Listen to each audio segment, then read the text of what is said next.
lion and the dog. Yun. Ang leon at ang lamok sa Tagalog.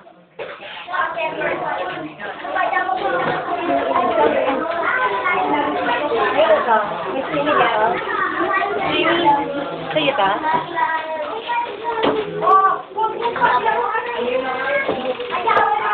One day in the forest, our cat mosquito decided to annoy a sleeping lion. He buzzed by the lion's ear several times until the lion was awake. Angered, the lion swung his paw at the mosquito was quick to evade the lion's paw. I was afraid of you, lion, even if you were not in the forest. The mosquito already had you, lion. Kailangan may mag-fit sa atin na ano para sumalabas pa eh. My dad, kumukuha po siya. May assignment po kasi kumukuha po siya. Turn man is what the mosquito said. You went after the mosquito and tried to bite me. But again, the mosquito kicked you up aboard the lion's sharp fang. He even laughed at the lion na falling like powerful. So nagalit yung leon at ginawa niya. Ginagawa niya yung mga di ba ang mosquito yung hinipad? So sobrang bisa. Hinipad ng mosquito. Yung leon nadaka. Next, the mosquito flapped his wings vigorously as he signaled as swarm was arrived. Nito ginawa ng mosquito, nagtawag siya na kakampi para kalabanin yung leon. The mosquitoes buzzed at the lion. They beat and sucked the blood at the lion.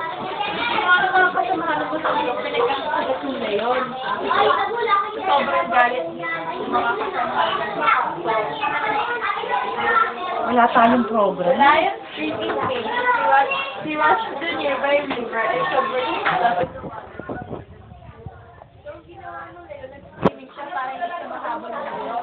Lamok para ayan. Maupo na lang kayo. Para sa mosquito went after the lion. Admit your defeat, Sheila. Oh! I'll have your day. You are my mosquito. The lion shouted back to the farm. Muna siya sa bayang araw daw, makagat si Milo na yun dun sa lamok. The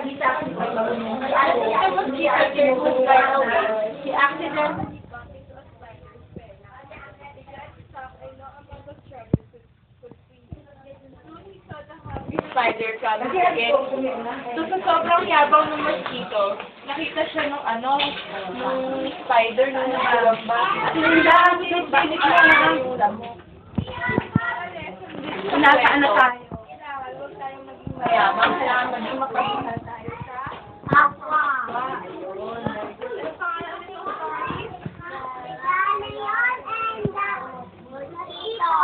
Thank you. Layo pa.